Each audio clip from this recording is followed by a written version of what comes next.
Miltä se muuten on se Ukrainan vastahyökkäys siellä näyttänyt tai etenemisvauhti? Onko se ollut Ukrainan kannalta toivotun nopeaa vai? No, lainatakseni Zelenskiä, että emme ole edenneet sitä tahtia kuin haluaisimme.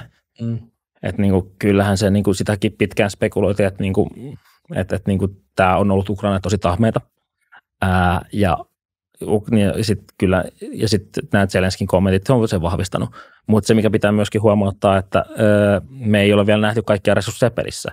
Että niin kuin me ei ole vielä nähty niin kuin strikereita, näitä ruotsalaisia CVitä, saksalaisia mardereita. Brittien challengereita. Että niin kuin tavallaan ne joukot, jotka on varustettu näillä, niin ne eivät ole vielä taistelukontaktissa. Että siellä on vielä se niin kuin ylimmän johdon reservin nyrkki, joka heittää, että sitten kun lähdetään siihen ratkaisutaisteluun, että nämä taistelut, mitä me ollaan nähty, on ollut selkeästi niin kuin, siinä on lähdetty kokeilemaan, että mistä lähtee, missä on tavallaan lähdetty hakemaan sitä heikkoa pistettä. Ja mahdollisesti sitten, kun oltaisiin löydetty se, oltaisiin hyödynnetty se. Mutta venäläinen vastarinta osoittautunut huomattavasti niin kuin tiukemmaksi kuin mitä Ukrainan sodanjohto on toivonut, joten sitten ei ole uskallettu heittää näitä vähän vähäisiä resursseja niin kuin sellaiseen riskiin, vaan nyt mietitään uudestaan, pohditaan uudestaan ja saadaan tähänkin jotain sellaista, mitä me ei olla osattu odottaa.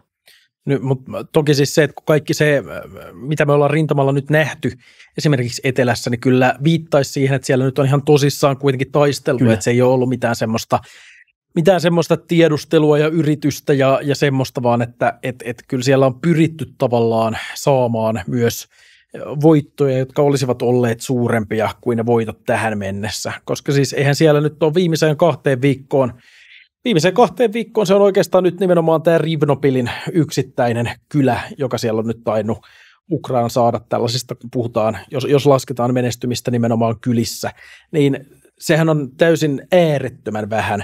Samaan aikaan kuitenkin pystytään näkemään monestakin materiaalista, paikalta tulevasta videomateriaalista, kuvamateriaalista, ilmakuvista, satelliittikuvista, että siellä on kyllä todella aktiivista toimintaa edelleen, ja paikoin vaikuttaa jopa jatkuvasti, että mä oon henkilökohtaisesti hieman huolissani kanssa siitä, että mihin tämä nyt menee, koska siellä on vähintään osia niin useista prikaateista ollut taistelussa ja kulunutkin jopa aika pahoinkin jotkut osastot. Ja me ei ole vielä Venäjän pääpuolustustasolla tässä kohtaa. Niin. Mutta sitten toinen, mikä tässä voi olla niin kuin nimenomaan Venäjän sodanjohdon se peliliike, on se, että ne yrittää pakottaa ukrainalaiset niin kuin laittamaan enemmän ja enemmän näitä taisteluosia peliin, jotta ne voi sitten itse vahvistaa sinne, että niin kuin, ne yrittää saada Ukrainasta reagoimaan, että ne voi itse vastareagoida.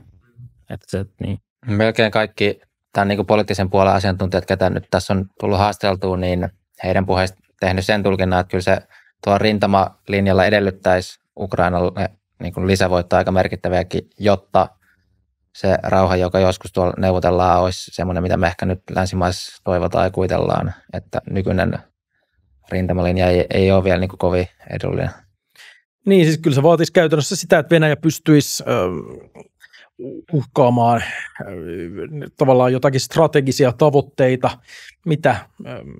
anteeksi, siis nyt sekoilin sanoissani, että siis pitäisi olla semmoinen tilanne, jossa Venäjällä olisi vähintään vaara menettää tällaisia keskeisiä sodan tavoitteitaan.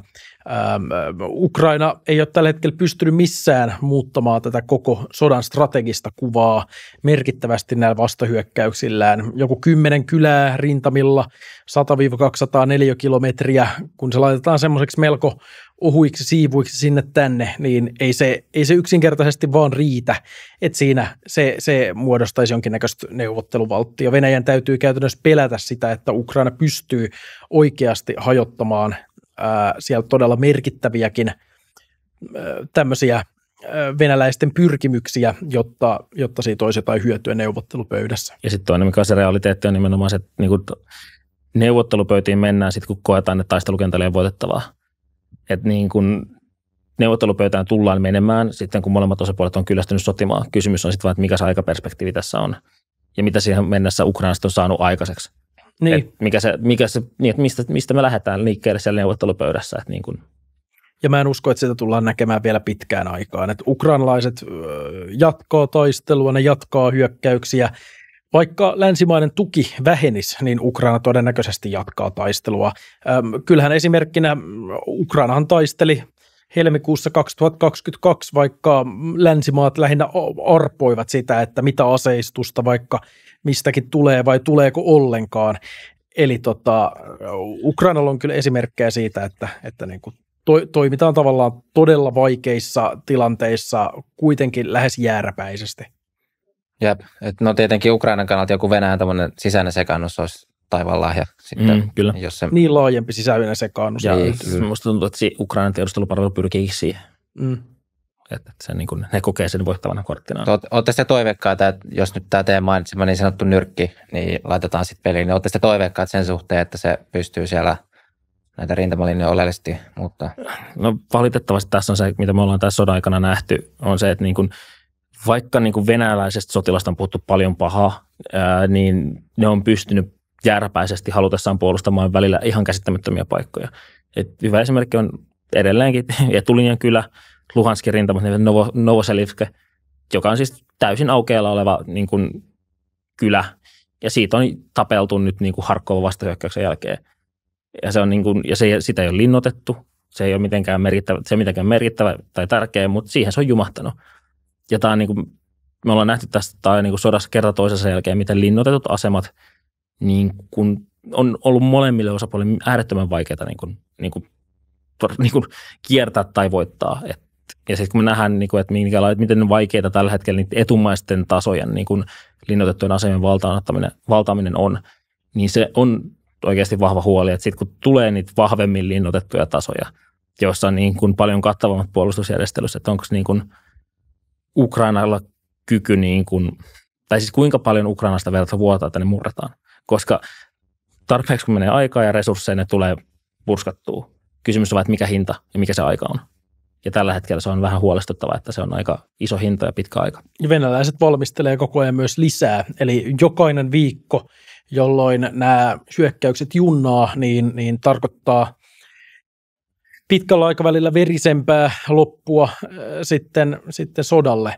Eli Ukrainan edelleen se julkilausuttu tavoite on, että ne vapauttaa kaikki alueensa venäläishallinnon siis miehityksen alta, ja joka on sinänsä ihan legitiimi tavoite. Mä en sinänsä sano, etteikö niin saisi tehdä. Mun henkilökohtainen mielipide on se, että Ukraina tulisi saada ihan kaikki maa-alueensa takaisin Krimin jokaista neliömetriä myöten. Mutta sitä, että onko se realistista, niin tavallaan onko oikeuden toteutumiseen riittävästi resursseja, niin se on toinen kysymys. Jep, ja siellä tulee sitten, jos mennään riittävän pitkälle ensi vuoteen asti tai muuhun, niin esimerkiksi lännen puolelta sodan suurimman rahoittaja Yhdysvalloillekin tulee presidentinvaalilta tietää, että siellä on, niin kuin voi vaihtua esimerkiksi se ulkopoliittinen linjakin aika paljon. Tavallaan, että siitä alkaa tulee erinäköisiä kaikkia muitakin muuttujia, mitä nyt tänä päivänä on vielä pöydällä. Joo, mutta Ukrainan sodan tavallaan niin kuin tuki Yhdysvalloissa on sekä republikaani että demokraattien yhteinen linja, että se on niin kuin tällä hetkellä niin kuin republikaanin vähemmistö, mikä tavallaan vastustaisi Ukrainan lisätukemista. Se on todella äänekäs vähemmistö, mutta me ollaan nähty kyllä kautta linjan, että niin kuin ihmiset, jotka pitävät ääntä, saavat tosi vahvasti niin kuin sen agendaansa näkyviin. Oliko se kuinka totta tai ei? Niin, kyllä. Se on todennäköisesti yksi asia, mitä Venäjä tällä hetkellä odottaa pyrkiessä jäädyttämään konfliktia. Eli sitä, että siellä Yhdysvalloissa, mahdollisesti jossain muuallakin Euroopassa, se johto vaihtuisi sellaiseen, joka kannattaa sitten vähemmän tämmöisen aseellisen avun lähettämistä Ukrainaan. Ja totta kai se on tavallaan odotusarvona. Ei se ole mitenkään täysin älytön, siis siinä mielessä. Jos nyt katsotaan vaikka, että missä kaikkialla länsimaiden fokus on ollut tässä vaikka viimeisen 20 vuoden aikana, niin kyllähän se varsinkin Yhdysvalloilla nämä tämmöiset suunnat ja nämä, että mihin oikeasti panostetaan valtavia summia rahaa ja muita resursseja, niin kyllähän ne muuttuu. Ja se ei vaan valitettavasti välttämättä ole ikuisesti Ukraina. Ja se on se, mihin Venäjäkin todennäköisesti luottaa ja toivoo. Mutta sitten sitä ennen se voi olla, että Ukrainan asevoimat on niin vahvaksi aseistettu ja koulutettu, ja että ukrainalaiset on itse pystynyt tekemään semmoisia toimenpiteitä, että ei Venäjällä tule sitten vähän muissakaan tilanteissa, semmoisessa tilanteessa, jos Ukraina olisi heikompi myös liittolaistensa osalta, niin on välttämättä mahdollisuutta miehittää sitten jotenkin koko maata tai tehdä siitä itselleen tavallaan tämmöistä niin kuin vasallivaltiota.